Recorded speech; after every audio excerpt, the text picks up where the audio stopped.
Hello everyone, welcome. This is a new segment of my YouTube channel, which is called IELTS in 1 minute. In this segment, I will share a tip with you and explain it in 1 minute.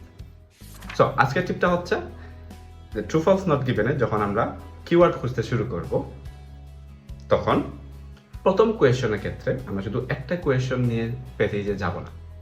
আমরা প্রথম দুইটা question একসাথে খুঁজব। এর পেছনে কারণ আছে। কারণ by chance যদি প্রথম কোয়েশ্চনটা নট গিভেন হয় এবং পেজে তার কোনো মেনশন না থাকে তাহলে লজিক্যালি এটার কিওয়ার্ড আপনি পেজে খুঁজে পাবেন না। তারপর দেখা যাচ্ছে যদি আপনি দ্বিতীয় কোয়েশ্চন সম্পর্কে আইডিয়া না থাকে পুরো প্যাসেজ জুড়ে আপনি প্রথম কোয়েশ্চনে কিওয়ার্ড খুঁজতেছেন বাট ওইখানে কোনো কিওয়ার্ড নাই এবং এখানে আপনার এক্সট্রা সময় নষ্ট হবে। বাট যদি আপনি দুইটা কোয়েশ্চনের কিওয়ার্ড একসাথে নিয়ে পেজে যান তাহলে প্রথমটা যদি নট গিভেন থাকেও তাহলে একটা পর্যায়ে গিয়ে আপনি দ্বিতীয়টা কিওয়ার্ড পেয়ে যাবেন এবং বুঝতে পারবেন যে প্রথমটা পেজে নাই। এখানে সময়ও কম নষ্ট হবে। ধন্যবাদ।